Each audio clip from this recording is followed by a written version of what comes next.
Hello everyone, welcome back to Himachal success book. तो हिमाचल प्रदेश ग्रामीण bank की नोटिफिकेशन आउट हो चुकी है और नोटिफिकेशन जो है असिस्टेंट मैनेजर और क्लर्क की वैकेंसीज़ के लिए आई है। तो आइए देखते हैं कितनी किसमें वैकेंसीज़ है। तो वैकेंसीज़ देखने से पहले सबसे पहले देखेंगे हम इंपॉर्टेंट डेट्स कौन कौन सी है इसमें। तो जो एग्जामिनेशन फॉर्म है वो फिल होना शुरू हो चुके हैं। 7 जून से फॉर्म फिल होना शुरू हो चुके हैं और इसकी जो लास्ट डेट है वो है 27 जून। जो प्री एग्ज़ाम होगा वो होगा 3 अगस्त से शुरू हो जाएंगे। ये अगस्त के पहले हफ्ते में पेपर शुरू हो जाएंगे। मोस्ट प्रॉबिलिटी ये है 3 अगस्त से एग्ज़ाम होना शुरू हो जाएंगे। पहले क्लर्क का भी हो सकता है, मैनेजर का भी हो सकता है। उसके बाद मेंस एग्ज़ाम होगा, वो होगा सितंबर के लास्ट वीक में या फिर अक्टूबर के फर्स्ट वीक में। उसके बाद होंगे इंटरव्यू। इंटरव्यू जो होंगे वो होंगे नवंबर में। इंटरव्यू सिर्फ असिस्टेंट मैनेजर के होंगे, क्लर्क के कोई इंटरव्यू नहीं होंगे। और उसके बाद लास्ट में जाके जो अलॉटमेंट होगी वो जनवरी 2025 को 1 जनवरी 2025 को रिजल्ट आ जाएगा और अलॉटमेंट मिल जाएगी। इसके अलावा ये जो एग्ज़ाम है ये फुली कंडक्ट किया जाएगा आईबीपीएस के द्वारा, ये भी ध्यान रखिएगा। हिमाचल प्रदेश ग्रामीण बैंक का जो एग्ज़ाम है ये आईबीपीएस के द्वारा कंडक्ट किया जाएगा, ऑनलाइन ही सारा का सारा ये एग्ज़ाम होगा। अगर बात करें वैकेंसीज़ की, सबसे पहले क्लर्क की वैकेंसीज़ देखें। जनरल में 43 है, ईडब्ल्यूएस में 9, एससी में 14, एसटी में 7 और ओबीसी की 26 वैकेंसीज़ हैं। इसके अलावा जो असिस्टेंट मैनेजर की वैकेंसीज़ हैं उसमें जनरल की 22, ईडब्ल्यूएस की 5, एससी की 7, एसटी की 3 और ओबीसी की 13 वैकेंसीज़ हैं। अगर बात करें हम एज क्राइटेरिया की, एज जो काउंट की गई है वो 1 जून 2024 तक की काउंट की गई है। और सबसे पहले अगर बात करें क्लर्क की, तो क्लर्क के लिए एज जो है 18 से 28 तक होनी चाहिए एज। और इसमें जो कट ऑफ डिसाइड की गई है वो ये बोला गया है कि जो एज है यानी कि डेट ऑफ बर्थ है वो 2 जून 1996 से लेके 1 जून 2006 तक होनी चाहिए और दोनों डेट इसमें इंक्लूड हो जाएंगी हमारे पास। यानी कि जिसका जन्म 2 जून 1996 को हुआ है वो भी फॉर्म फिल कर सकता है और जिसका जन्म 1 जून 2006 को हुआ है वो भी फॉर्म फिल कर सकता है। ये तो बात होगी क्लर्क की यहाँ पे। अगर बात करें ऑफिसर स्केल बनी यानी कि असिस्टेंट मैनेजर की, तो एज 18 से 30 के बीच में होनी चाहिए और इसमें जो कट ऑफ डेट रखी गई है यानी कि जो डेट ऑफ बर्थ है वो 3 जून 1994 से लेके 31 मई 2006 तक की रखी गई है। इन दोनों डेट्स को ध्यान रखिएगा, 3 जून 1994 से लेके 31 मई 2006 और दोनों डेट इसमें इंक्लूड हैं। दोनों डेट वाले इस फॉर्म को फिल कर सकते हैं। फिर अगर बात करें यहाँ पे कि क्या एसेंशियल एजुकेशन क्वालिफिकेशन रहेगी, तो क्लर्क के लिए आपके पास बैचलर डिग्री होनी चाहिए। जो भी आप जिस स्टेट से आप फॉर्म फिल कर रहे हैं, जैसे आप हिमाचल से फॉर्म फिल कर रहे हैं तो आप वहाँ की आपको लैंग्वेज आनी चाहिए। यहाँ की जो लैंग्वेज है वो हमारे पास हिंदी है। इसके अलावा आपको कंप्यूटर की थोड़ी बहुत नॉलेज होनी चाहिए। अगर बात करें असिस्टेंट मैनेजर की, इसके लिए भी आपके पास बैचलर डिग्री होनी चाहिए।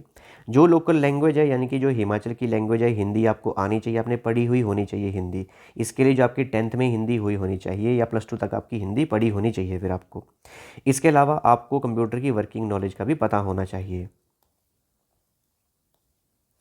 अगर बात करें इसकी एप्लीकेशन फ़ीस की कि फॉर्म की फ़ीस कितनी है, तो अगर बात करें असिस्टेंट मैनेजर की जिसको बोलते हैं ऑफिसर स्केल 1, इसमें जो भी एससी, एसटी और पीडब्ल्यूडी वाले जो कैंडिडेट हैं उनकी फ़ीस लगी 175 ₹175। और जिसके इसके अलावा जो और बच गए सारे के सारे उनकी फ़ीस लगेगी 850। इसके अलावा क्लर्क की बात करें उसमें भी एससी, एसटी, पीडब्ल्यूडी, ईएसएम, डीईएसएम जो कैंडिडेट है हमारे पास उनकी फ़ीस 175 है। जो और बचे उनकी फ़ीस 850 है। इवन यहाँ पे ऐसा नहीं है कि हिमाचल का एग्ज़ाम है, कि हिमाचल प्रदेश ग्रामीण बैंक का एग्ज़ाम है तो फीमेल के लिए कोई फ़ीस नहीं लगेगी, ऐसा नहीं है इसमें फिर ये। ठीक है, तो जो कैटेगरी वाइज फ़ीस है वो मेंशन की गई है। फीमेल की भी फ़ीस लगेगी, मेल की भी फ़ीस लगेगी, दोनों की फ़ीस लगेगी इसमें, कैटेगरी वाइज फ़ीस लगेगी इसमें। अगर बात करें इसके ऑनलाइन एग्ज़ाम की कि एग्ज़ाम किस तरह से होगा, अगर बात करें हम क्लर्क या असिस्टेंट मैनेजर की, तो इसमें जो हमारा प्री एग्ज़ाम होगा उसमें रीजनिंग के क्वेश्चन भी आएंगे और मैथ के क्वेश्चन भी आएंगे। इसमें जो हमारे पास यहाँ पे इंग्लिश है उसके क्वेश्चन नहीं आते। 40 क्वेश्चन होंगे आपके पास 40 नंबर के रीजनिंग के और 40 क्वेश्चन होंगे मैथ के 40 नंबर के। टोटल आपके पास 80 क्वेश्चन होंगे और आपको जो टाइम मिलेगा 45 मिनट का टाइम मिलेगा। 80 क्वेश्चन करने के लिए 45 मिनट का टाइम मिलेगा। वैसा ही जो असिस्टेंट मैनेजर का एग्ज़ाम होगा उसमें भी आपको 80 क्वेश्चन करने को मिलेंगे और 45 मिनट का टाइम मिलेगा। ये भी ध्यान रखिएगा।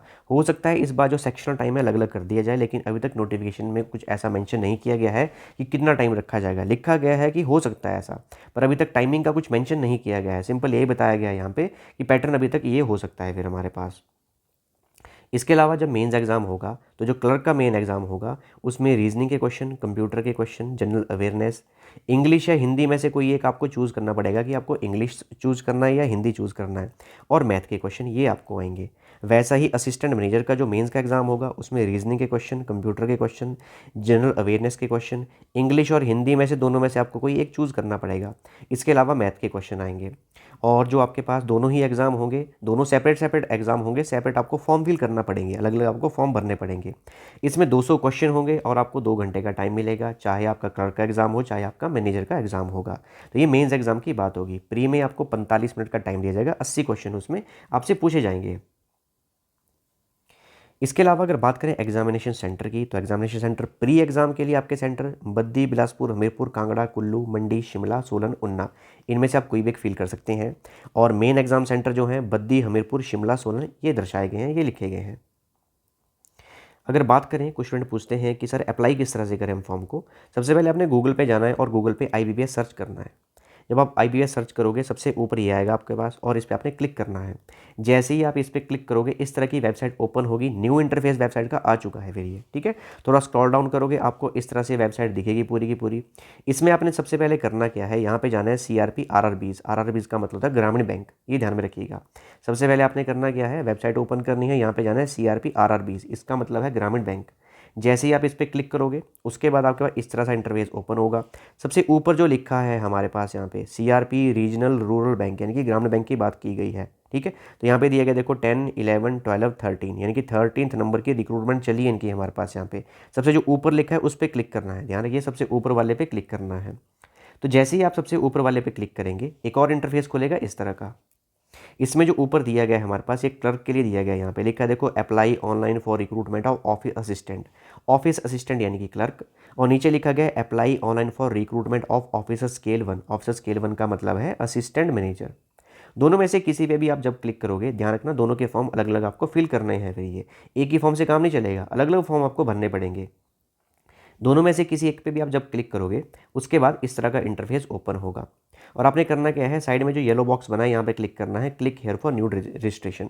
और जैसे आप इस पर क्लिक करेंगे आपकी रजिस्ट्रेशन जो है शुरू होना स्टार्ट हो जाएगी। आप फॉर्म फिल करना जो है शुरू कर देंगे और ध्यान से फॉर्म फिल कीजिएगा। इसके अलावा कुछ और बातें हैं वो भी हमें ध्यान में रखनी है कि हमें अपना फोटोग्राफ भी अपलोड करना है इसमें। तो फोटोग्राफ का ध्यान रखिएगा, उसका साइज़ बड़ा मैटर करता है। साइज़ जो है 20 KB से लेकर 50 KB के बीच में आपका फ़ोटो होना चाहिए, वाइट बैकग्राउंड होना चाहिए। बेकार सी फ़ोटो अपलोड मत कीजिएगा, बाद में बहुत ही दिक्कत आएगी। इसके अलावा अगर बात करें हम यहाँ पे साइन की, तो सिग्नेचर आपने ब्लैक इंक पेन से करने हैं, ये ध्यान में रखिएगा। ब्लैक पेन से करने हैं वाइट पेपर के ऊपर, उनको स्कैन करना है, फिर उनका फ़ोटो खींचना है और जो फ़ोटो है 10 KB से लेकर 20 KB के बीच में होना चाहिए हमारे पास। इसके बाद आपके लेफ्ट हैंड के जो थंब इंप्रेशन है, लेफ्ट हैंड का थंब इंप्रेशन है वो भी लगेगा वाइट पेपर पे। ब्लैक इंक या ब्लू इंक दोनों में से किसी एक से भी आप ये इंप्रेशन लगा सकते हैं, उसको भी अपलोड करना पड़ेगा। और उसी के साथ में एक और चीज़ भी अपलोड करनी पड़ेगी आपको, वो आपके पास होगी डिक्लेरेशन। आपको डिक्लेरेशन लिखनी पड़ेगी और वो भी ध्यान रखिएगा कैसे लिखनी है, वाइट पेपर पर ब्लैक पेन से ही लिखनी है, ये ध्यान में रखिएगा। कहाँ कहाँ पे आपको ब्लैक पेन यूज़ करना है, एक तो आपके जो साइन है वो भी ब्लैक पेन से होने चाहिए, जो आप डिक्लेरेशन लिखेंगे वो भी आपकी ब्लैक पेन से होनी चाहिए। इसके अलावा जो थंब इंप्रेशन है, चाहे आपके ब्लू इंक के हो चाहे ब्लैक इंक के हो, दोनों चल पड़ेंगे। अब बात आती है ये जो हैंड रिटन डिक्लेरेशन है ये क्या चीज़ है हमारे पास यहाँ पे। तो जो हमारे पास हैंड रिटन डिक्लेरेशन है कुछ इस तरह से आपको दी जाएगी, जो आप फॉर्म फिल करोगे वहाँ पे आपको मिल जाएगा। ये आपको एक कॉपी पे लिखना है, वाइट पेज के ऊपर लिखना है, ब्लैक पेन से लिखना है, पूरा पूरा ध्यान रखिएगा। फिर ये यहाँ पे आपको लिखना है सबसे पहले, जैसे आपने ये लिखा, मैं इसको पूरे बॉक्स में रख दूँ, ये पूरा का पूरा बॉक्स है, इसको ऐसे लिखना है अपने। इसमें करना क्या है, जहाँ पे नेम ऑफ द कैंडिडेट लिखा है आपने अपना नाम लिखना है, यहाँ पे लिखना है आई, जो भी आपका नाम है, यहाँ पे राम सीता जो भी आपका नाम है, और उसका पूरा कंप्लीट लिखना है फुल स्टॉप तक। रिक्वायर्ड में लास्ट में जहाँ फुल स्टॉप लगा है यहाँ तक आपको पूरा का पूरा ये लिखना है। इसके अलावा अगर आपको कोई और भी दिक्कत आती है आप मुझे मैसेज कर सकते हैं, कमेंट कर सकते हैं, मैं आपकी पूरी की पूरी प्रॉब्लम सारी सॉल्व कर दूंगा। तो ये हमारी इसके बारे में डिस्कशन थी। और इसमें ध्यान रखिएगा जो इसकी लास्ट डेट है वो हमारे पास है 27 जून। 27 जून से पहले पहले आप फॉर्म फिल कर लीजिएगा। So thanks for watching video, do like share and subscribe my channel.